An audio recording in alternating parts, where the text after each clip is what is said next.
Hey guys, so we're going to talk about expressive lines and directional lines. So first off, what is a line? So a line is basically a point on a piece of paper that has a direction. So it could go any direction. What is not a line is if it connects back to the same point. So that right here would be a shape instead now. So now it's a continuous line that connects from the start and finish, which equals a shape. So a line has a dot and it has a point and a direction wherever it's going. There are many different types of line. You could have dotted lines.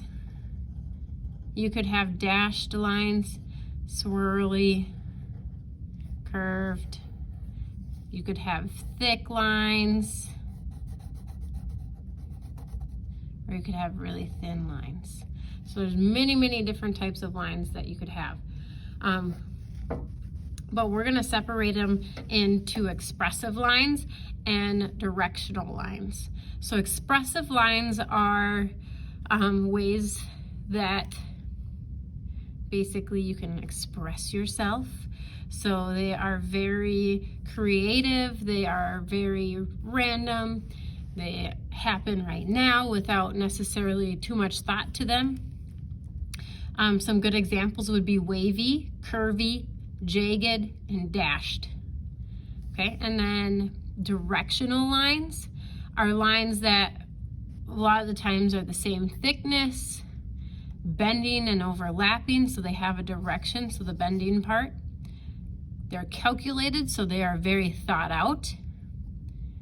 Constant, so again, basically about the same. They're pretty close to about the same. There's many of them, the same direction, maybe the same thickness, and they continue. So move in a certain direction, and then same distance apart is a really good way to have directional line as well. So for our project, what we're going to end up doing is we are going to take a piece of paper, and it can be any type of paper that you have, and we're going to fold it in half. So in half like a book, so hamburger style. So we don't want any hot dogs, so no hot dogs because that's too thin. We want the hamburger style, kind of like a book. On one side of the page, we are going to do expressive lines, and on the other side of the page, we are going to do directional lines. And I want you to try and fill the entire page if possible. So your paper doesn't have to be as big as mine, and maybe you only have notebook paper, which is fine too. And the cool part about the notebook paper is you could also use those directional lines that are on there.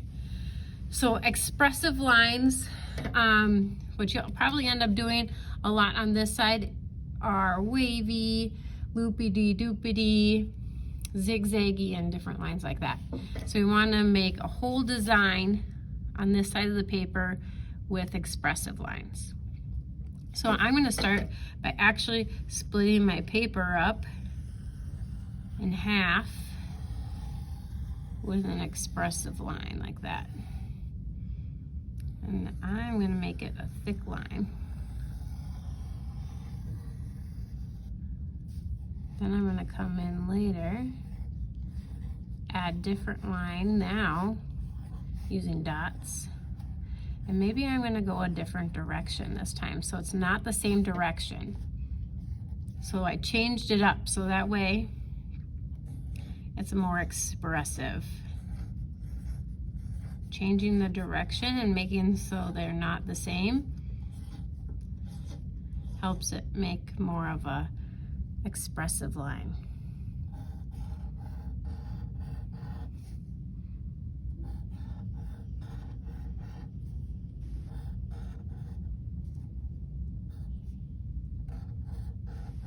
Different lengths, different sizes.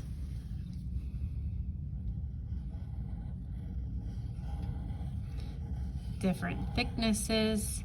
And then what I'm going to also have you do is you can come back with color, or you could just come back with black and white. and add some color to these. So I am kind of being a little consistent by repeating some of these lines over and over again, but it's still very expressive. It's still very random and fluent, so it's very flowy. You'll also notice that I'm not crossing this middle line here. So only this side of the paper is your expressive lines. Over here is your directional lines. So I would need to finish this before I could turn it in, but I just wanted to give you an example. So this side, directional lines, I could use a ruler if I have one. And basically, I'm gonna add my directional lines. A lot of them are gonna be about the same, and they're going the same direction and almost the same distance apart. Then I'm gonna change it because I want my lines to have a direction that they are flowing and going.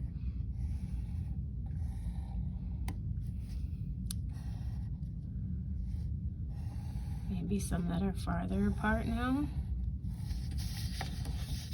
And maybe we want to come back down this way.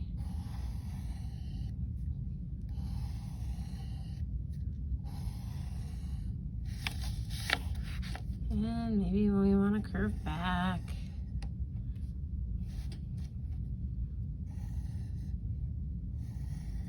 Some shorter, some a little bit longer. You see that they're all the same distance apart and the same thickness apart.